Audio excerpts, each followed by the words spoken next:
momentos ya más delicados. Pero ya la gente lo atribuía que yo vivía con humo. Yo me acuerdo perfecto, año 93, 94, rogar toda la tarde para que me dieran permiso para poder ver el capítulo de Carlos Pinto, el Mea Culpa, porque no te daban permiso los papás. O sea, a mi edad, a los 93, yo tenía 12 años, 13 años, y me acuerdo que ya, ok, hoy día vas a poder ver Mea Culpa. Oh, y te metías ahí en la cama los papás, al medio, te tapabas ahí, y los papás se cerraban el ojo y te ponías a ver a este hombre que aparecía tras la reja. Tú sabes que se formó. Yo hice un programa de radio contando historias del día menos pensado.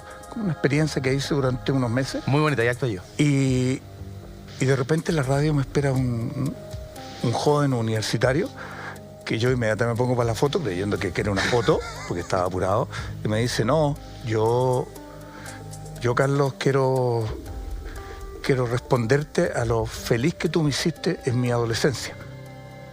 Y no entendía nada. Y aquí te equivocaste. ¿A dónde va?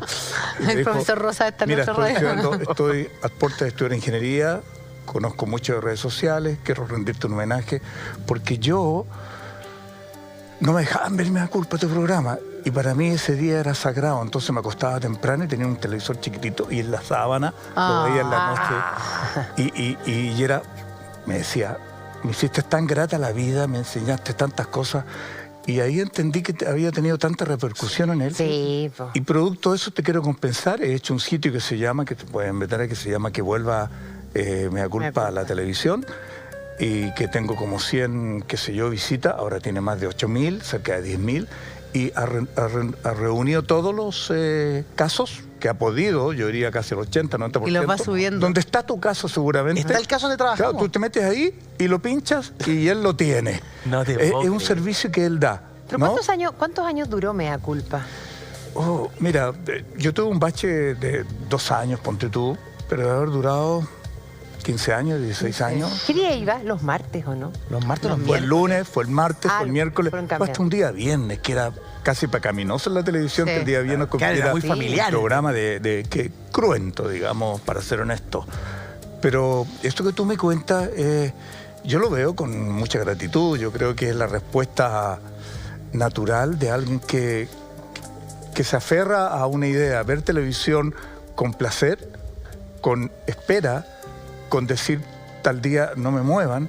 Claro. Entonces yo valoro lo que dice mucha gente hoy día. Yo estoy filmando libros, entonces dice la gente, yo los días sábados me siento y prendo YouTube y veo tus programas, uno cada semana, y así te sigo viendo.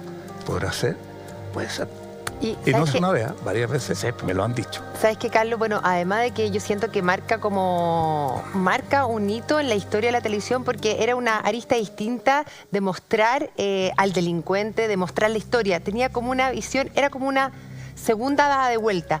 Y lo otro que también era tremendamente positivo, porque bueno, siempre se ha hablado de que la televisión, que sobre todo la prensa, los noticieros, son 80% de lo que pasa aquí, el 90% de lo que pasa en Santiago. Entonces un poco excluimos a la gente del norte y la gente del sur. Yo siento que Mea Culpa es el primer programa que abarca de Arica a Punta Arenas. Entonces visibiliza las regiones y también en el fondo la delincuencia o distintos casos emblemáticos que de repente para el santiaguino no lo conocíamos, pero que había marcado tremendamente, por ejemplo, a la isla de Chiloé. Entonces como que visibilizó distintos casos a lo largo de todo Chile. Y eso es muy enriquecedor como país. No solamente esto de que siempre se habla de que todo pasa en Santiago. Y sobre todo algo que te agradezco, pues yo creo que eso tiene que ver. Y sobre todo algo que nosotros buscamos y finalmente cerró este ciclo virtuoso de lo que podría ser un programa de televisión. El hecho de que por considerar nosotros casos policiales y cruentos, terribles, pero de primerizos.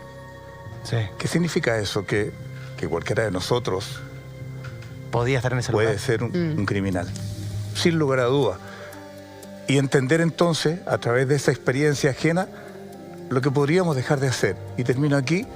Yo estoy en una discoteca en Talca, porque nos invitaron al equipo a tomar un trago, qué sé yo, una noche después de grabar, y un tipo travieso me dice, gracias, Carlos, me dijo, gracias a ti, yo dejé de hacer algo. Oh.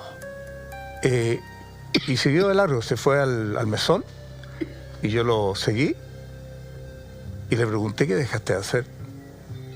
Tú sabes, pues yo tenía problemas con mujeres y había pensado en lo último, en lo peor. Pero aquí estoy, mira, no lo hice y estoy feliz. Y eso gracias a haber visto un programa tuyo. Mira lo importante que era haber tomado una decisión. Porque claro, el valor de la experiencia ajena te dice a ti, Sí. ¿qué haría yo? Que es la pregunta reflexiva frente a uno de los temas que nosotros hacíamos. Exacto.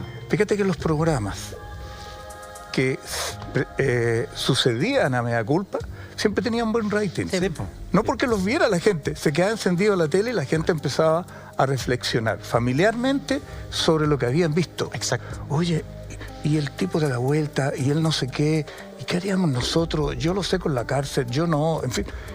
Todos los temas eran entonces de profunda reflexión. Sí.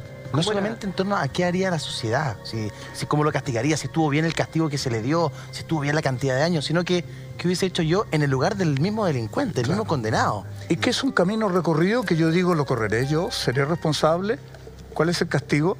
Y termino aquí para Además que había un darte- contexto. Y ese contexto decía que la gente más humilde le decía a los pequeños, ahí vas a llegar tú, Claro. si te portas de Como la manera que lo como estás haciendo. ejemplificador. Bien coercitivo eso. Sí. Muy Sí. bueno. Además, Carlos, que tú lograbas algo que todos los periodistas querían obtener, la entrevista exclusiva con el delincuente al interior de la cárcel. Claro. Y a uno lo dejaban enganchado, con pausas comerciales, ya viene la entrevista, con una frase vendedora, y terminaba el capítulo con la versión del delincuente. Claro, ¿Cómo eso- terminabas tú después de escuchar a veces un arrepentimiento, a veces ninguna muestra de dolor de parte de ellos? Te contaban cosas que a veces, me imagino, ni siquiera salían en la tele, de la brutalidad del relato. ¿Cómo enfrentabas tú esa situación con el Sí, delincuente? a mí hasta muy tarde en el tiempo, después de haber realizado, vine como a entender el por qué ellos eran capaces de dar una opinión a cámara abierta, exponerse al escarnio público, por ejemplo. Claro. Nunca me quedé en la cabeza que si yo hubiese dado muerte a una familia, lo último que hubiese querido es que me mostraran. Claro. Y yo no entendía eso. Y ahora lo entiendo. Porque son humanos. Porque tienen sentimientos. Porque son, por sobre todo, personas. Mira, por sobre todo, independientes de las cosas que hagan. Claro. Y como tal, la cárcel los va llevando a echar mucho la basura bajo la alfombra. ¿Y cómo Que la llegaba, gráfica- cómo sí. llegaba la entrevista, Carlos? ¿Habían delincuentes que decían, no, yo solo le hablo a Carlos Pinto? ¿O Sí, o yo había un nunca- trabajo de producción Yo nunca gigantesco dije detrás? eso porque es muy arrogante, pero hoy día con el distanciamiento valoro ese gesto y muchos, como el protagonista del libro, solo que tenían conversar conmigo. Algo les producía, y para terminar la idea anterior, el por qué ellos hablaban, yo pienso que el ser humano necesita vivir con su propia verdad, porque en la cárcel lo primero es la inocencia. Y cuando saben que uno tiene conocimiento de lo que hicieron, ya empiezan a reconocer, ¿cómo se llama? Empiezan a reconocer, digo, lo que hicieron. Sí. Y van asumiendo eso, y después que terminan, en un proceso muy catártico, me agradecen. Y yo no los saco ni los condeno más. Muchas veces la condena es muy larga, pero ellos dicen gracias. Eso significa, uno lo verbalizó mejor, en alguna oportunidad me dijo, voy a vivir el resto de mi condena más tranquilo. Pero era como una especie de Exacto. confesor. O sea, Ah, lo que tú hacías un era una psicólogo. especie de confesor. Sí, claro. Claro, O sea, en el fondo no lo juzgabas y le dabas la posibilidad de que ellos, en el fondo, mostrar su contexto, las circunstancias, su verdad, que lo llevaran a cometer estos brutales crímenes. yo les ponía el hombro de alguna manera. Pero eso ¿Y nunca mismo tuviste te generó miedo? mucha crítica, recuerdo. En un principio del Mucha programa sí. fue mucha crítica la que recibió por esto mismo, porque tú como que ponías al delincuente o al protagonista del hecho policial como víctima de su realidad, del sistema, de su propia vida. Y yo recuerdo que recibió muchas, o sea, cartas en el diario, ¿te acuerdas? Muchas críticas por eso mismo, en el fondo como por humanizar un poco al delincuente. Claro, lo que voy a decir en el fondo, ahora la redundancia, en el fondo todos somos iguales. Claro, todos somos humanos. En lo bueno y en lo malo. Mi mi gran axioma frente a esto es que, como también lo planteo en el libro, es la banalidad del mal. Nos pone a todos a la misma altura, digamos la verdad. No están todos los malos en la cárcel y no estamos todos los buenos en libertad, lejos. De modo que esa adecuación de esta ecuación criminal me permite a mí decir que yo también soy una bestia. Claro. Y que podría ser un criminal, a menos que, y concluyo, digo, finalmente yo creo que somos animales domesticados, bestias domesticadas, y la domesticación es la probabilidad que tienen los que tienen más dinero de ser mejores domesticados que los que no lo tienen, ¿no? Claro, Y no estoy sindicando a la pobreza como causante de la criminalidad, muy por el contrario. Lamento que hayan otros que no tienen otra alternativa que golpear puertas para comer, que golpear puertas, digo, para conseguir trabajo y vivir una vida más de carencia que finalmente, ¿por qué no los contextos los llevan a decir, me conseguiré el pan diario de otra manera? Claro. Hay unos que exageran, sin duda, pero ahí está, yo creo, la matriz Ahora, que una eleva reflexión esto, ¿no? similar se hizo con la visita al Papa a las cárceles, cuando estuvo acá en Chile. Se le dijo, Papa, aquí en Chile se encarcela la pobreza. También hay una relación directa y perversa respecto de la condición o las oportunidades que reciben las personas de prevenir la cárcel y también de zafar de ella. Ahora, en la nota, Carlos, en la nota que presentamos para saludarte en el programa, hacemos una especie de encuesta. Y le planteamos en la nota cuáles son los casos más recordados o los más impactantes de mea culpa. Y aparecían 3 casos principalmente que quedaron en la retina de la gente. El de Alto Hospicio, el del Chacal de Nahuel Toro y también el caso del Tila. A tu juicio, ¿cuál es el que más te impresionó? ¿Cuál es el que más te marcó de esos 3 casos? Claro, mira, no hay que confundirse. Hay casos famosos que la gente quiere conocer y que pueden ser una lata desde el punto de vista cinematográfico dramático, ¿no? Puede haber un crimen muy importante y que la vida de ese personaje no lo sea. Claro. Sí. Y pueden haber crímenes bastante menos significativos y que sin embargo la vida de ese personaje es ejemplar. ¿Me explico? Sí. Entonces yo me quedo con aquellos más desconocidos, con aquellos que nadie da un peso por ellos y que están seguramente arrinconados en la cárcel porque nadie se va a acercar a ellos. Claro.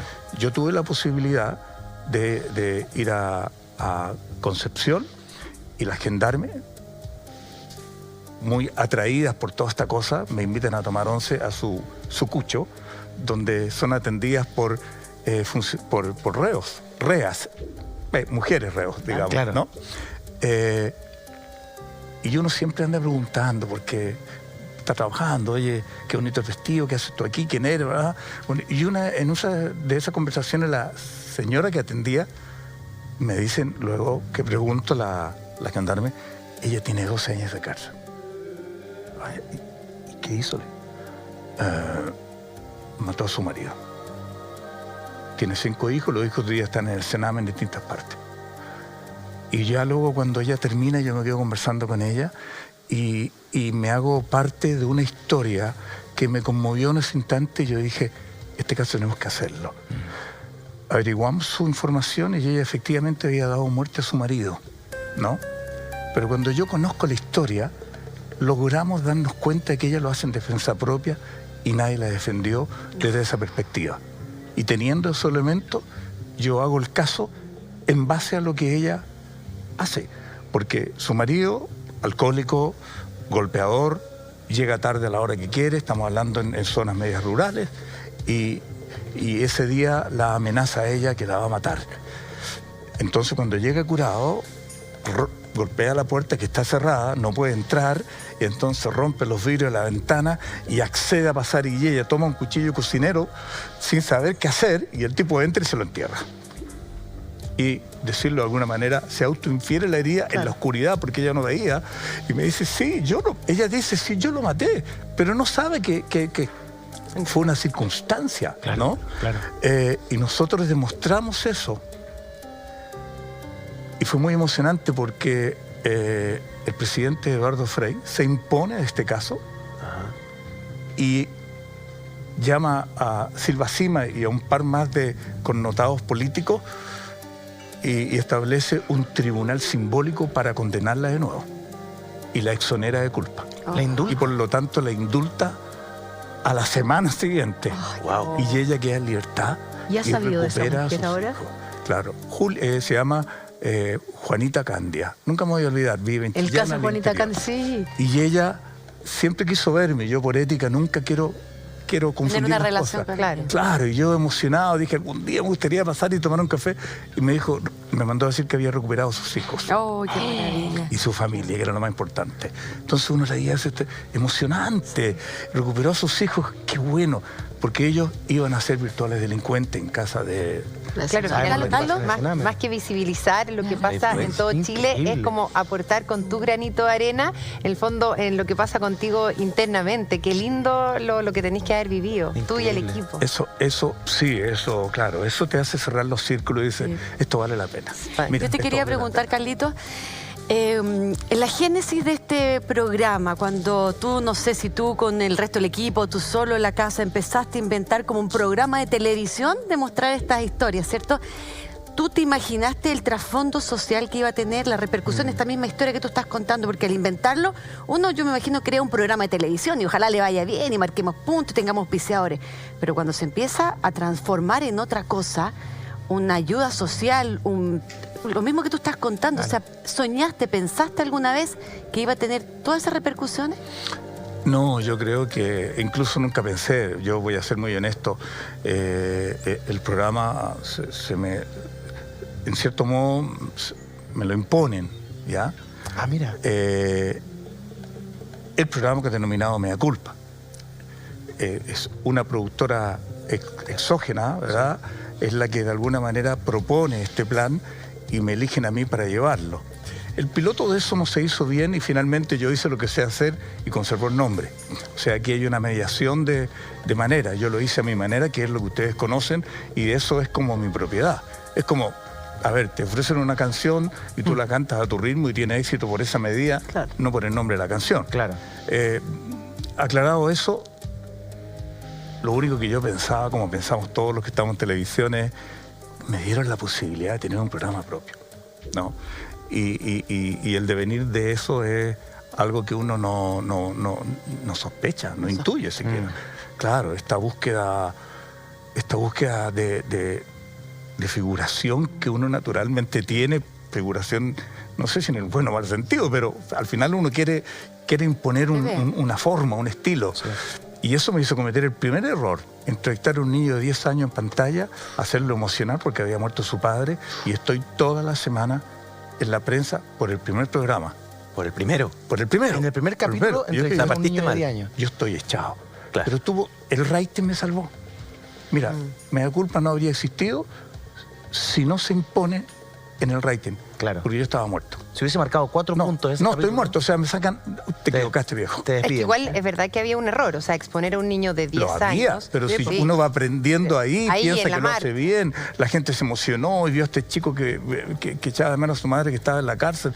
Era dramático, pero mira, o sea, uno es mono con navaja, como se dice. Es la cruda realidad. Es así. Y uno va aprendiendo. rápidamente.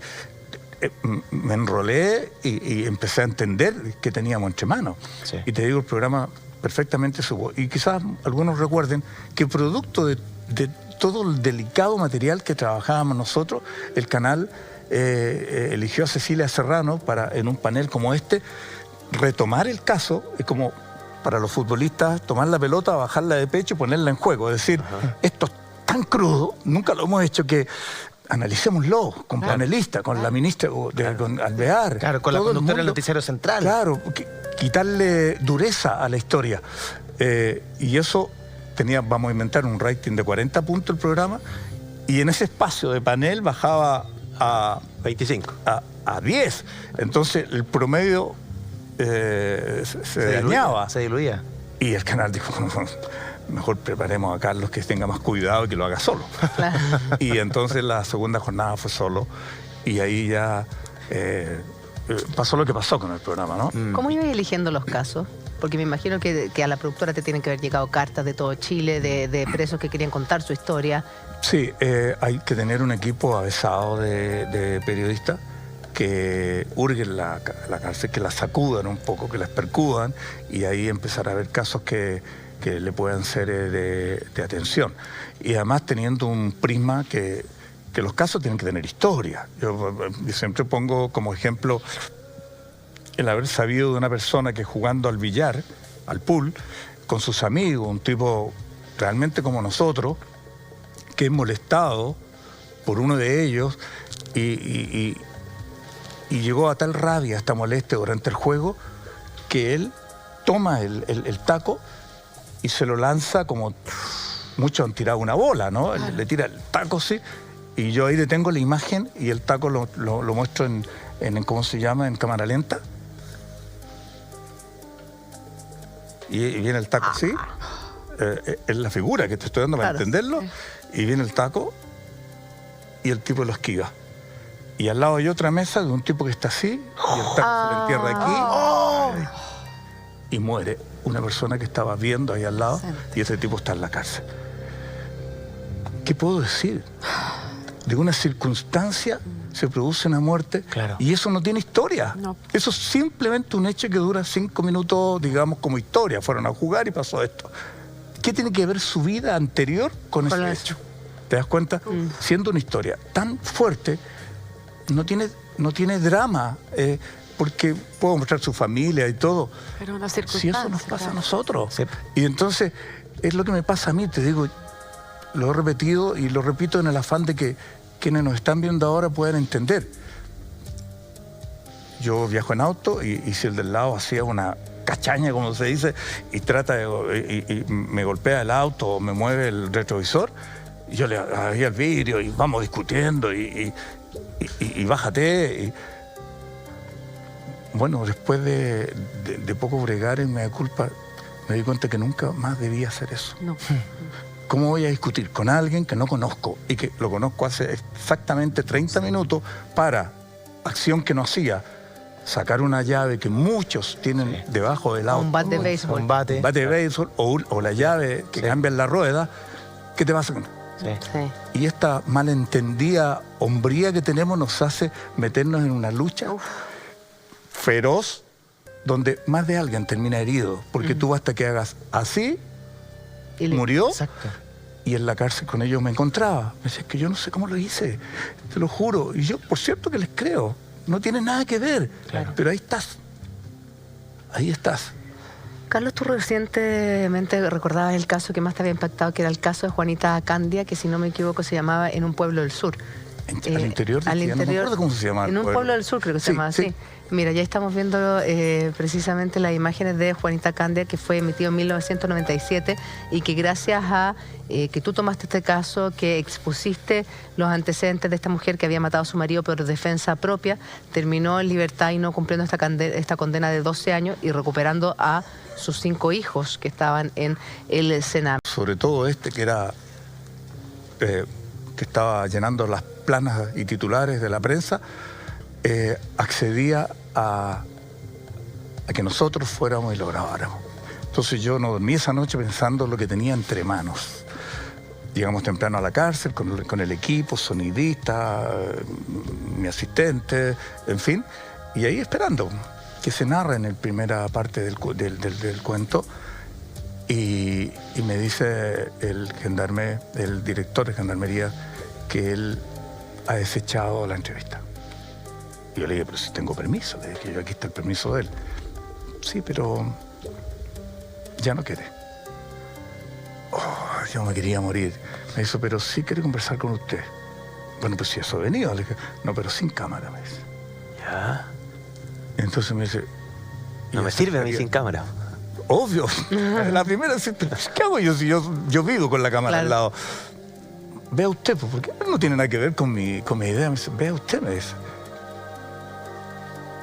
Y le hablo con la periodista, con Alejandra Quijada, que me dice, yo no desperdicio esta oportunidad.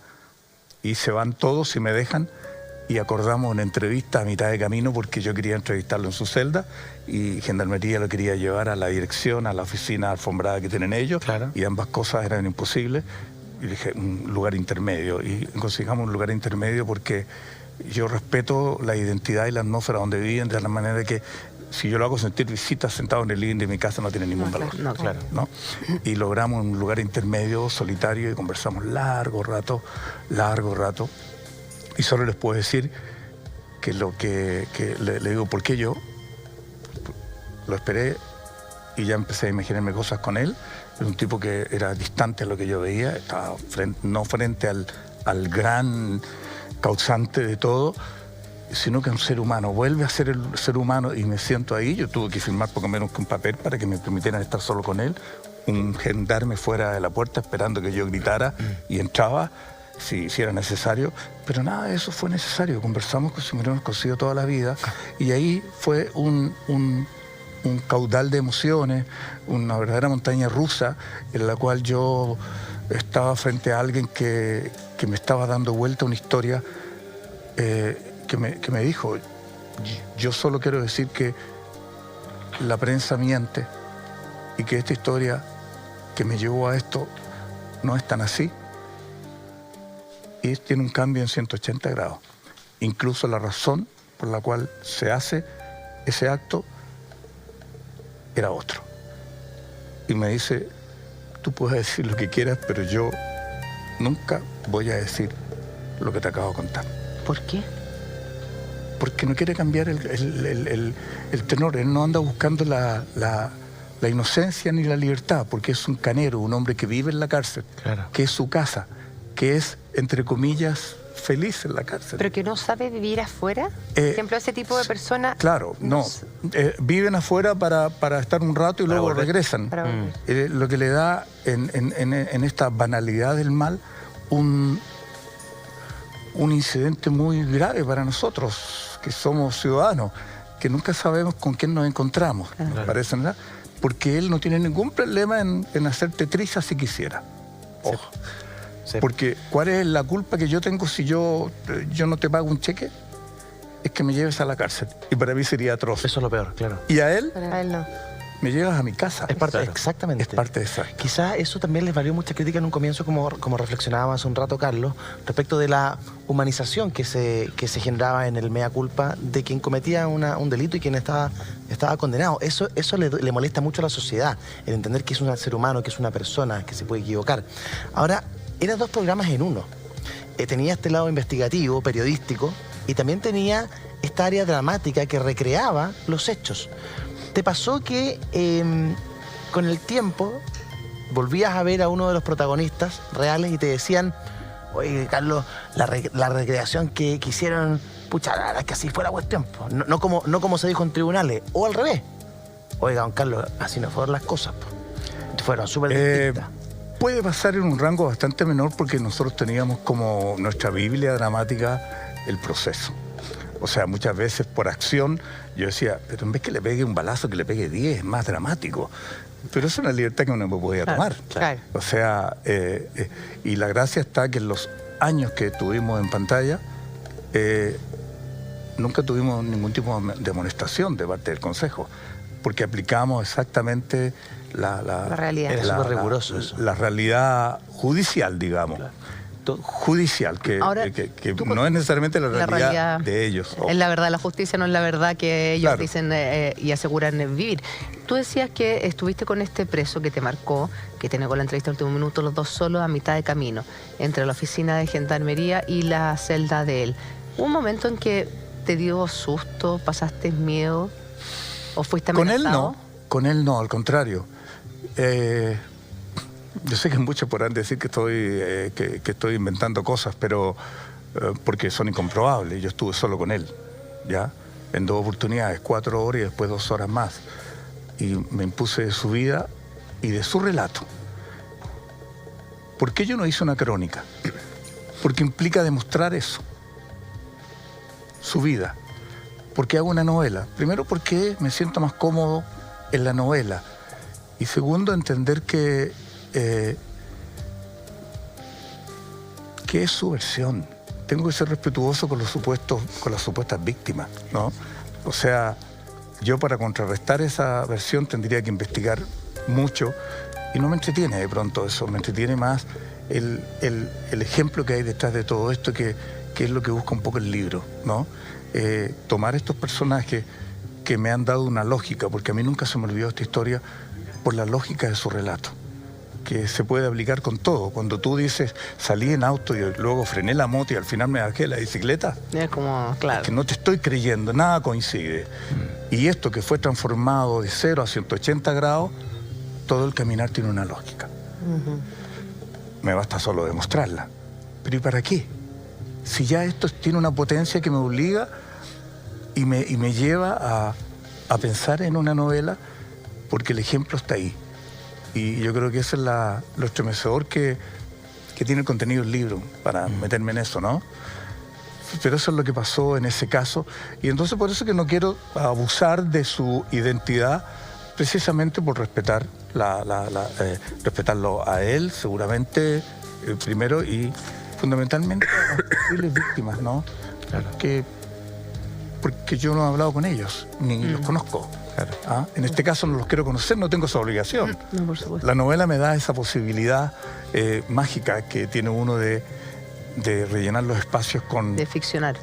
de ficcionar. Independiente que te digo, bien está el título de la novela, está basada en hechos reales.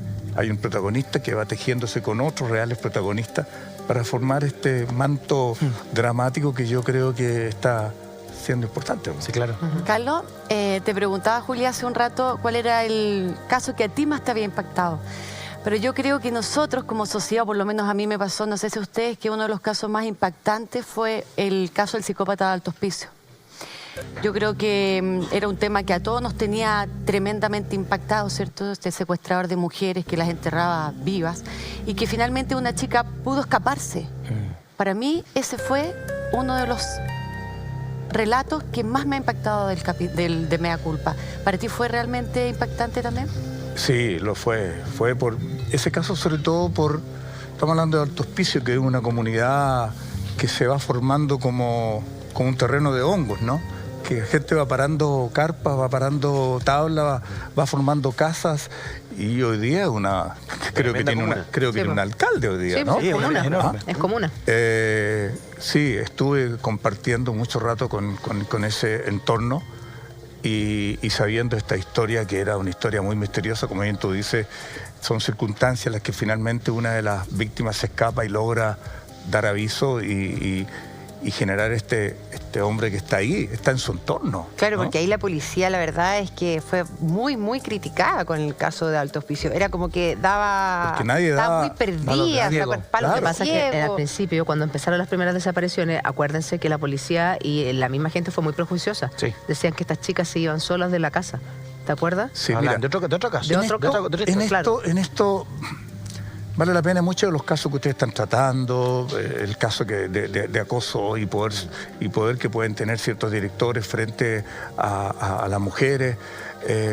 Y uno se da cuenta que, claro, porque cuando estos casos son tan afamados, son tan importantes, le otorgan juicio, derecho y voto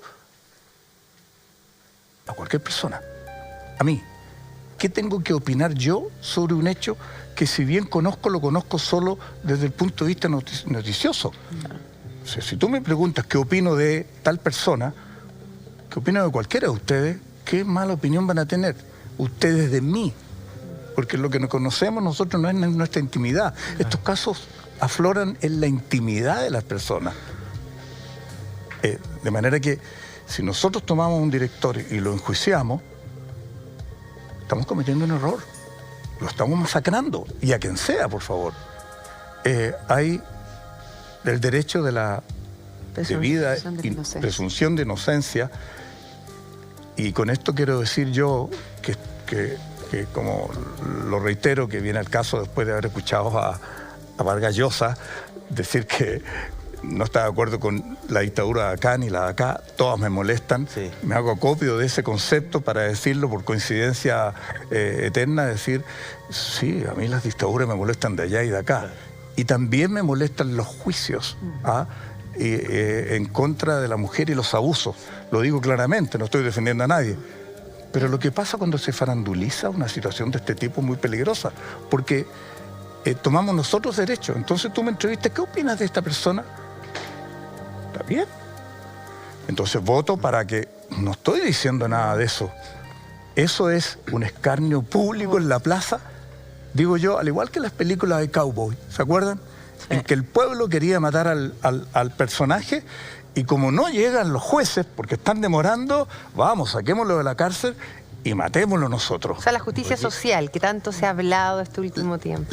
Espérate, el veredicto social, que es lo más pecaminoso que hay, y la condena social, que seguramente en el caso que estamos hablando tenemos un tipo acorralado, un tipo que no puede salir de la casa, que supone que nunca más tendrá trabajo, que está cuestionado por los vecinos. Atroz. Yo no digo que sea culpable o inocente, solo digo, no soy yo quien puedo opinar, está la justicia. Claro, en el caso de Alto Hospicio, Julio Pérez Silva, así se llamaba el psicópata, fue considerado autor de 14 homicidios, claro, de 2 violaciones. Se logró acreditar que él metía a su auto a las lisianas, ¿no? Y en una ocasión una estudiante trató de arrancar del automóvil, la terminó por amarrar y la lanzó viva a un pique minero. De una brutalidad, de los peores criminales que ha tenido la historia chilena. Claro. ¿Tú lograste entrevistar a Julio Pérez Silva? Yo hice el caso. Yo hice el caso y conté esta historia que me estás contando, la estoy recordando gracias a ti. Evidentemente, el paisaje, sobre todo tan agreste, tan inhóspito, hace esto mucho más terrible, como los condenados del banco antiguo, del banco de la CNI, en época de la dictadura, ¿no? Evidentemente eso ahí. Estamos hablando de una además, cantidad que podría haber crecido de personas, de estudiantes que van muriendo. A lo que yo me refiero fundamentalmente en esto es a que nosotros podemos aceptar los casos, pero lo que no debemos hacer es tomar partido de ninguna... O sea, no tomar partido, pedirle opinión a nosotros. Yo creo que la justicia tiene que operar, después que opere la justicia, que son los únicos que tienen antecedentes que yo nunca voy a tener, ¿no? Y determinar en frente a eso. Yo decía en estos casos, ¿qué sucede cuando alguien dice, como en el caso Caradima, o podrían decir que en el caso reciente que estoy comentando, que esto está prescrito, que no se puede hacer nada? Pues entonces vamos sacando papel, fuego y encina y vamos quemando porque lo que nosotros queremos es que lo corten en pedacitos. Y ahí está lo pecaminoso. Y esa es la justicia. Y en el caso de los capítulos de Mea Culpa, ¿eran hechos basados en personas que ya estaban condenadas? ¿O habían algunos todavía en proceso de la sentencia? No, debían estar condenados porque si no ella empezaba a operar del modo que estoy diciendo. O sea, yo lo condeno porque las historias son tan claras que uno dice, oh, la mató, que lo sequen en la cárcel. Oye, Carlos, porque siempre como que se ha discutido si es que existe realmente la maldad, así como intrínsecamente alguien malo o no. Según tu experiencia y todo lo que a ti te tocó vivir. Mira, te agradezco que me digas mi experiencia porque yo no soy experto en esta materia, yo hablo por la casuística, por la cantidad de experiencias que uno tiene, pero me unen datos casi científicos.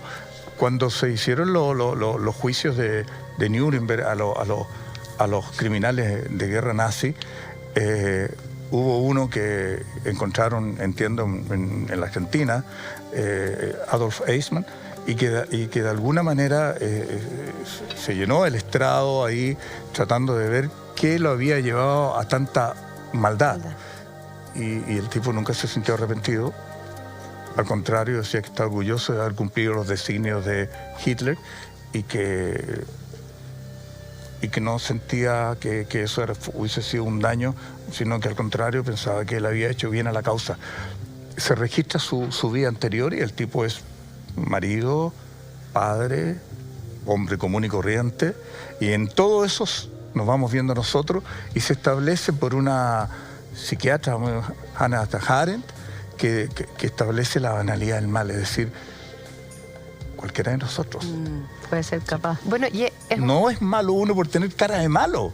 Claro. ¿No? Y un poco lo que pasó también con el Chacal, que a mí el Chacal de Nahuel Toro, ese caso tan emblemático de nuestro país, tiene un poco de eso también, porque en un principio uno conoce la historia, claro, que mata a toda su familia, entonces, pero después, claro, era una persona que aprendió a leer, que la educaron en la cárcel y que fue teniendo una evolución y después cuando ya era una persona que se da cuenta de lo que había cometido, que se arrepiente de lo que había hecho, lo matan. Bueno, te digo, hay una película que se llama Entiendo el experimento, que divide a dos grupos, como lo hacemos en las fiestas, tú eres bueno, tú eres malo, actúa en consecuencia y veamos qué pasa. Por decirlo en palabras simples. Claro. Y se dan cuenta que la seriedad, esa suerte de reality, va convirtiendo a personas como nosotros en malos y haciendo cosas que son increíbles. Y ese tema para mí, que bueno que me lo has preguntado, porque tiene que ver con que yo no creo que alguien tenga la inyección o anidado en un punto del cerebro la maldad y que la ejecuto cuando se me ocurre. Yo creo que aquí hay todo un entorno que nos va convirtiendo por condiciones, por oportunidades, como digo, animales. Yo creo que somos bestias domesticadas. Claro. Eso significa que puedo tener a mi hija aquí, adolescente, abrazarla y sentir lo que siente un padre por la hija.